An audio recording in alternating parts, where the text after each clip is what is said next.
there seems to be a hierarchy of human rights, that it seems to victims that the human rights of the IRA, the human rights of Gerry Adams, the human rights of people who murdered 1,800 people on this island are more important than the human rights of, say, someone like my dad. Where was the human rights for my dad, who was shot in the back of the head as he walked down the street in Dublin, a completely innocent man?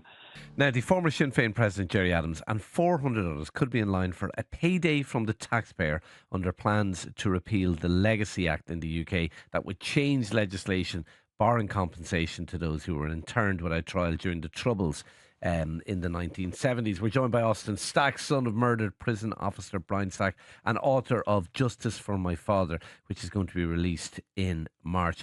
Austin, your reaction to this news? Keir Starmer has said the government will look at every conceivable way to stop a payment to Gerry Adams. Do you have faith in this? Good morning, Shane. Well, firstly, I don't have faith in it, because it's the direct actions of Keir Starmer and the British government that have led to this situation.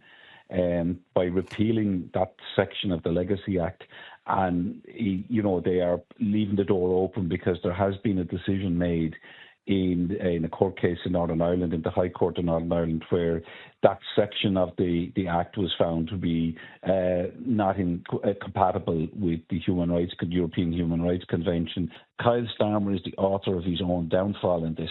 He's repealing that Act. Now, yes, the victims did not agree with many aspects of the Legacy Act, but what I will say is that the British government could and should appeal the decision of the High Court of Northern Ireland.